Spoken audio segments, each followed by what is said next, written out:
Mga ka-Apple, magandang araw. So, ngayon ipapakita ko po sa inyo yung pag-upgrade po ng ating apple trees. So, since meron tayong grafted na naitanim dito na medyo matagal siyang mamunga, gaya po niyan, so pinutol po natin yung mismong na-graft natin dyan.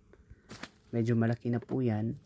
And then, papalitan natin ng mas mabilis mamunga na variety at mas mabilis tumubo po na variety dito sa area. So, ganyan po yung ating ginawa. Pinutol po natin yung mismong rootstock ng ating or yung buong puno ng ating apple, and then kakabitan po natin yan ng wambugo na variety. So, yan po yung unang ginawa ko sa sayon. So, in-scrape po natin yan hanggang sa munipis na ang iyahang wood. And then, slice po natin yung mismong cambium ng ating rootstock para doon natin i-insert or ikabit yung ating sayon wood ng wambugo variety. So, ganyan po kaganda yung ating sayon wood. Meron na po siyang fruiting buds. So, visible na po yung fruiting buds. So, ganyan lang po yung pagkakabit. Mas maganda po talaga na yung cambium ng sayon and cambium ng rootstock are magkadikit.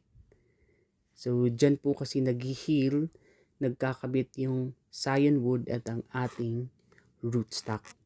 Yan. So, mas maganda rin po na gumamit po tayo ng grafting tape na talagang madikit. And then, medyo strong po siya sa mga ganitong klase ng pag-graft.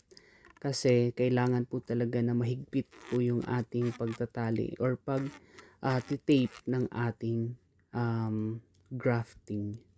Gaya po nitong ginagawa ko po. So, ayan. Talagang mahigpit po yan.